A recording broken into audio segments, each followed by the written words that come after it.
Just a few days ago, the Ohio Conference issued a statement Adventist Church removes Samuel Pipim from membership in Ohio. For those of you who don't know, Dr. Pipim has a PhD from Andrews University and was an ordained minister and was a founder and leader of the GYC. In 2011, because of a, quote, moral fall, Pipim resigned from his work, lost his ordination, and was disfellowshipped from his church. If you followed Adventist news at the time, everyone was piling on to publicly condemn and criticize Pipim. He then became a member again, but this time in Ohio. Fast forward several years, new allegations have arisen, and so now Pipim has been disfellowshipped again. But notice this, the allegations indicate a repetitive pattern of spiritual manipulation and predatory behavior against those who are the what? The most vulnerable, least able to defend themselves. So the conference wants to warn the public against inviting Pipim as a speaker, reading his books or materials, or placing him in a position of authority or leadership. During the previous incident, the GYC issued a public statement.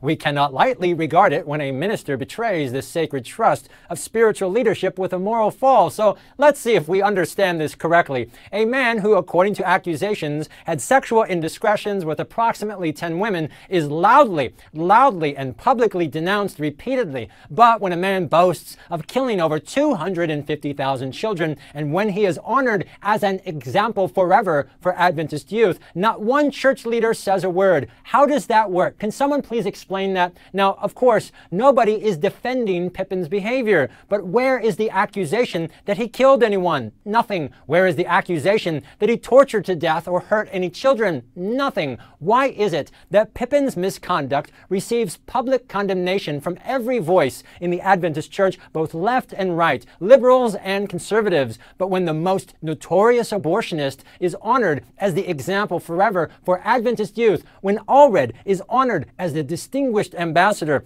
for the healing ministry of Jesus Christ, everybody, including the GYC, is totally silent. Allred boasted of killing at least 100 children every seventh-day Sabbath and specifically targeted Black and Hispanic children for violence. And while the GYC, whose speakers have no problem denouncing every other evil in the church, they say absolutely nothing about Allred. You notice that? When church leaders claim that the Bible justifies deliberately, violently torturing and dismembering unborn children, the GYC doesn't say a word. Why is that? This waste of cyberspace Spectrum magazine said, the reason for my opposition to Samuel Pipim's rebaptism has nothing to do with being judgmental or unforgiving or wanting to cast the first stone, and everything to do with what? Read it for yourself. With wanting to protect the integrity. Oh yeah, the integrity and reputation of my church. Oh really? Is that right? Multiple media in international news blasted the Adventist Church for our great hypocrisy, for honoring Allred. Where was the concern for the church's reputation then?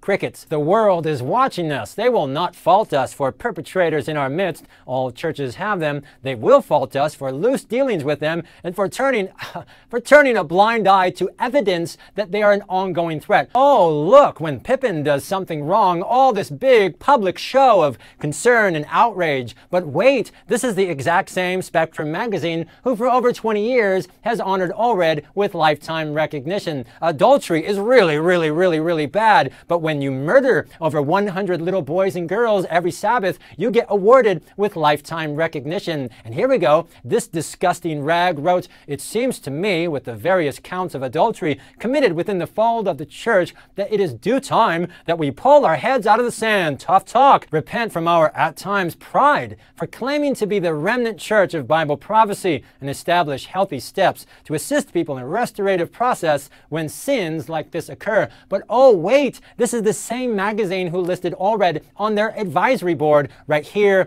and right here. These are the same people who describe Allred's work of butchering children as a, quote, successful business career. Sheila Jackson Lee, who literally legislates abortion on demand and who defends and supports the abortion industry, is honored in the pulpit in our churches and schools, is the honored champion for religious liberty, and gets pictures with the president. And the GYC says nothing. But but oh, that Pipin guy, let's make sure everyone knows how dangerous he is. Even the president, Ted Wilson, publicly claimed on multiple different occasions that murdering children is a religious freedom, a matter of conscience, a disgusting and abominable and completely indefensible claim. But oh, that Pipin, make sure that he is thoroughly publicly rebuked and disciplined. Nowhere in any statement is Pipin rebuked for false teachings. You notice that? But we are warned not to use his books or materials. But when false teachers and leaders in our church teach and claim that murder is religious freedom, this is published repeatedly as gospel truth. Dr. Gerald Winslow, whose presentations are filled with falsehoods and lies. Dr. Winslow, who is considered the architect for the church's pro-abortion theology. The director of health ministries for the GYC gave him, read it for yourself, the Medal of Distinction for a lifetime of exceptional service. This man is one of the biggest influences in the church's demonic pro-abortion history. This man defends the murder of children, and yet you will never hear the GYC speak against his teaching. Ask yourself, what is the reason why? Why is the GYC so silent on something so horrific within their own church? If someone said that you can withhold tithe if there were an anomaly in your life, they would be publicly rebuked. But if you want to kill a little boy or girl because of a, quote, anomaly, oh, that's fine. If one of our schools named Pipin as an example forever, I mean, can you imagine what would happen? We would hear unending howls of